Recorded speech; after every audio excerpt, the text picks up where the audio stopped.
How's it going, everyone? Welcome back out here to the woods.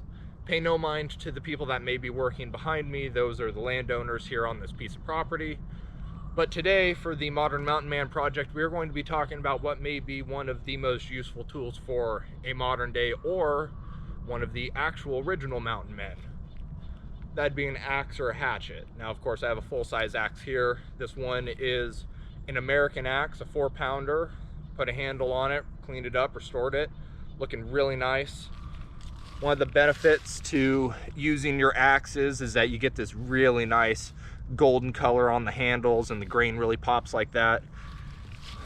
But not only are axes good to look at, but they're also good to use. Now, there's the obvious, chopping down trees. But this can also be used in place of a knife to start a fire. It can also be used to help process out game. It could be used, obviously, as a defensive tool.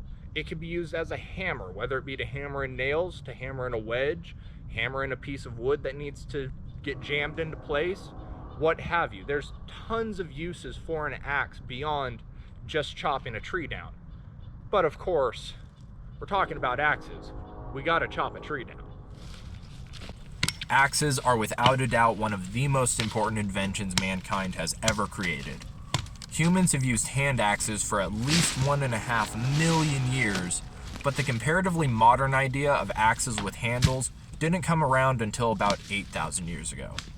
Calling that modern is a bit of a joke though, being as the earliest evidence for the wheel is only about 6,000 years old, but that's just to say that axes have been around for a very long time.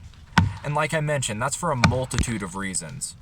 A tool that can be used to accomplish multiple tasks is much more likely to be made, traded, and carried, especially by early man who would have been much more concerned with the ease of travel and difficulty of trade.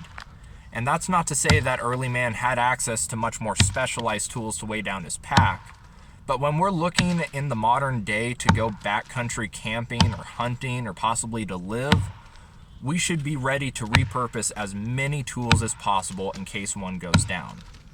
That's not to say that you should pare down your kit just to a handful of multi-purpose items, but that is something that we should be considering when we're looking to add the latest and greatest toy to our pack.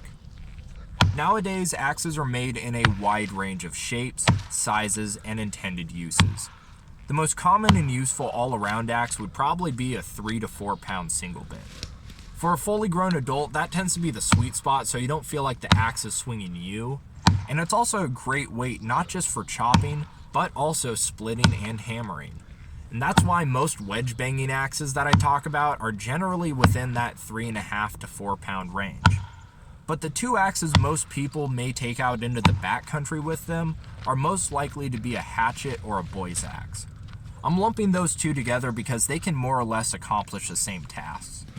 Hatchets are most often used to chop kindling, but with some patience and a little know-how, you can chop down some pretty decent-sized trees just with a hatchet. A better option for more serious work though would be a boy's axe. They have a slightly heavier head and a handle that can be used two-handed, but most of the time the balance of the handle can allow you to use it one-handed comfortably if need be, but you really need to take care both with a hatchet and with a boy's axe that you keep your support hand well out of the way so that you don't chop anything that you don't want to chop, if you catch my drift. Of course, the most iconic axe for logging would have to be the good old double bit. The idea behind the double bit is to keep one edge razor sharp and allow the other edge to be used for jobs more likely to dull the bit, like limbing or brushing close to the ground. But even within the world of double bits, we see a wide variety of design, from saddle axes that may only be 6 inches across and weigh a pound or two at max, all the way up to 5-pound monsters that would give Paul Bunyan a run for his money. You also have wide, more traditional bits, as well as long, narrow bits that could be 14 to 15 inches edge to edge. Those Pugets, as they were affectionately known, are most famous for their use on the coast of Washington and Oregon, where the bark of old-growth trees was so large that they needed that extra length to reach the wood. Some of the most sought-after double bits are known as cruisers. These axes were carried by timber cruisers who surveyed tracts of timber. sometimes to be logged, sometimes just to take inventory. The defining feature of cruisers besides the double bit is the size. They were generally smaller, with 2.5 to 3 pounds being the largest. However, at the end of the day, understand that a cruising axe was just an axe carried by a timber cruiser. Many cruisers may have opted to use a full-size single bit or a boy's axe, so the term is more a modern-day euphemism just to mean a small double bit axe. Understand too that I'm just barely scratching the surface of axe design in this video. There's a wide world of specialty axes, from broad axes to turpentine axes. But if we're considering being a modern day mountain man, we should be looking at an axe not as a specialty tool, but as a multi-purpose tool that we can be using in our day-to-day life. All right, heads up. Now let's talk about what to consider if you're trying to find a nice axe to restore for yourself. First, consider what your intended use for it is. A 6-pound splitting maul isn't a great choice for a hike into the backcountry to build a shelter. Alternatively, you don't want a hatchet to fell an old-growth fir. Once you have an idea of the style of axe that would work best for you, take a look at the condition. Rust on the surface and chips to the bit can usually be fixed, but a cracked eye generally can't be repaired short of welding. And even still, there's a chance that crack can catastrophically fail when you're wedging the handle. And a deformed eye can sometimes be just as detrimental to an axe's restoration prospects as a split eye. If you can't get a handle on there, there's no need in trying. Mushrooming on the pull from beating metal wedges is very common on antique axes. Most of the time it can just be filed down.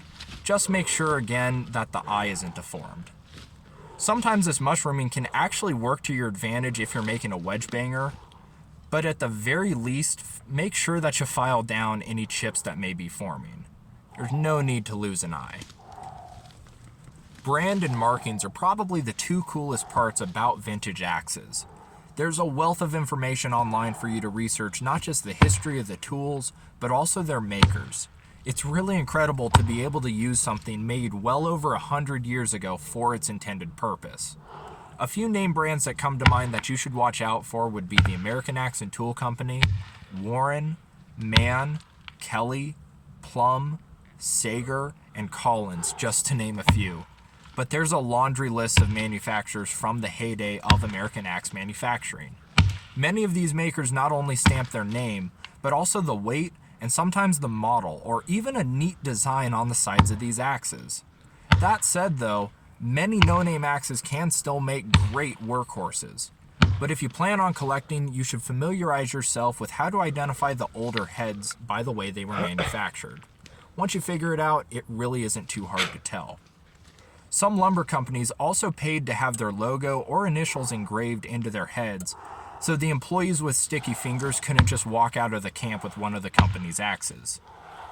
It also was and still is very common for government agencies like the Forest Service or Bureau of Land Management to mark their axes. And even cooler still, you may be lucky enough to find an axe from a New Deal era project like the Works Progress Administration, or even the more famous Civilian Conservation Corps. Unfortunately though, unless you find one out in the wild, expect to pay a pretty penny for one of those. At the end of the day, axes are not only one of the most useful tools a mountain man can own, but they're also great pieces of history that we can still use. The oldest axe head in my collection is from the 1870s and still going strong. So if you're looking at a new axe, consider restoring an old one instead. With a little elbow grease, you could have a great tool that you can pass on to the next generation.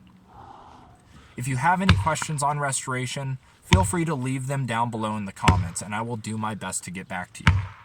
I've also added a few links to the description that may be helpful for identification, history, use, as well as restoration. If you liked the video, please leave it a like. If you haven't already, make sure you subscribe to see new Modern Mountain Man videos every Monday, as well as other videos like homestead vlogs occasionally. With that, you guys, thank you for watching, think for yourself, shoot straight, I'll see you next time, and let's watch this tree fall.